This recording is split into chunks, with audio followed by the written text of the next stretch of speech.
ఓబద్య గ్రంథము. ఓబద్యాకు కలిగిన దర్శనము. ఎదోమును గురించి ప్రభువగు యెహోవా సెలవిచ్చున్నది. యెహోవా యొద్ద నుండి వచ్చిన సమాచారము మాకు వినబడెను. ఎదోము మీద యుద్ధము చేయుదుము లెండని జనులను రేపుటకై దూత పంపబడి ఉన్నాడు. నేను అన్యజనులలో నిన్ను అల్పులునిగా చేసి తిని నీవు బహుగా తృణీకరింపబడుదువు. అత్యున్నతమైన పర్వతముల మీద ఆసీనుడవై ఉండి కొండ సందులలో నివసించువాడా, నన్ను క్రిందికి పడద్రోయగలవాడెవడని అనుకునువాడా, నీ హృదయపు గర్వము చేత నీవు మోసపోతివి. పక్షిరాజు గూడంత ఎత్తున నివాసము చేసుకొని నక్షత్రములలో నీవు దాని కట్టినను అచ్చట నుండియు నేను నిన్ను క్రింద పడవేతును. ఇదే యెహోవా వాక్కు. చోరులే గాని రాత్రి కన్నము వేయువారే గాని నీ మీదికి వచ్చిన ఎడల తమకు కావలసినంత మట్టుకు దోచుకొందురు గదా. ద్రాక్ష పండ్లను ఏరువారు నీ యొద్దకు వచ్చిన ఎడల పరిగి ఏరుకొను వారికి కొంత ఉండనిత్తురు గదా. నిన్ను చూడగా నీవు బొత్తిగా చెడిపోయి ఉన్నావు. ఏశావు సంతతి వారి సొమ్ము సోదా చూడబడును, వారు దాచిపెట్టిన ధనమంతయు పట్టబడును. నీతో సంధి చేసిన వారు నిన్ను తమ సరిహద్దు వరకు పంపివేయుదురు. నీతో సమాధానముగా ఉన్నవారు నిన్ను మోసపుచ్చి నీకు బలాత్కారము చేయుదురు. వారు నీ అన్నము తిని నీ కొరకు ఉరియొడ్డుదురు. ఎదోమునకు వివేచన లేకపోయెను.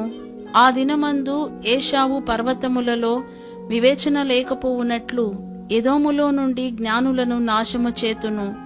ఇదే యెహోవా వాక్కు. తేమాను, నీ బలాఢ్యులు విస్మయమొందుదురు. అందువలన ఏశావు యొక్క పర్వత నివాసులందరూ హతులై నిర్మూలమగుదురు. నీ సహోదరులైన యాకోబు సంతతికి నీవు చేసిన బలాత్కారమును బట్టి నీవు అవమానము నొందుదువు. ఇక నెన్నటికి లేకుండా నీవు నిర్మూలమగుదువు. నీవు పగవాడవై నిలిచిన దినమందు, పరదేశులు వారి ఆస్తిని పట్టుకొని పోయిన దినమందు, అన్యులు వారి గుమ్మములలోనికి చొరబడి యెరూషలేము మీద చీట్లు వేసిన దినమందు నీవును వారితో కలిసి కొంటివి గదా. నీ సహోదరుని శ్రమానుభవ దినము చూచి నీవు ఆనందమొందతగదు.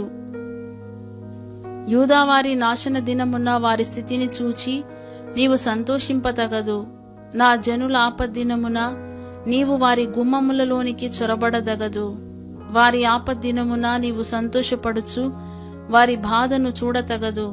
వారి ఆపద్దినమున నీవు వారి ఆస్తిని పట్టుకొనతగదు. వారిలో తప్పించుకొనిన వారిని సంహరించుటకు అడ్డత్రోవలలో నీవు నిలువతగదు. శ్రమదినమందు అతనికి శేషించిన వారిని శత్రువుల చేతికి అప్పగింపతగదు. యెహోవా దినము అన్యజనులందరి మీదికి వచ్చుచున్నది. అప్పుడు నీవు చేసినట్టే నీకును చేయబడును. నీవు చేసినదే నీ నెత్తి మీదికి వచ్చును. మీరు నా పరిశుద్ధమైన కొండ మీద త్రాగినట్లు అన్యజనులందరూ నిత్యము త్రాగుదురు.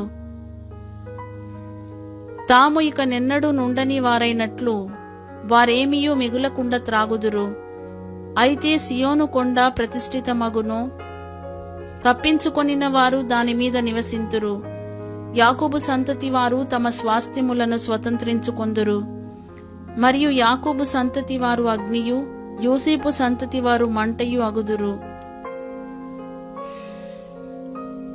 ఏశావు సంతతి వారు వారికి కొయ్యకాలుగా ఉందురు. ఏశావు సంతతి వారిలో ఎవడునూ తప్పించుకొనకుండా యోసేపు సంతతి వారు వారిలో మండి వారిని కాల్చుదురు. యెహోవా మాట ఇచ్చి ఉన్నాడు. దక్షిణ దిక్కున నివసించువారు ఏశావు యొక్క పర్వతమును స్వతంత్రించుకొందురు. మైదానమందుండు వారు ఫిలిస్తీయుల దేశమును స్వతంత్రించుకొందురు.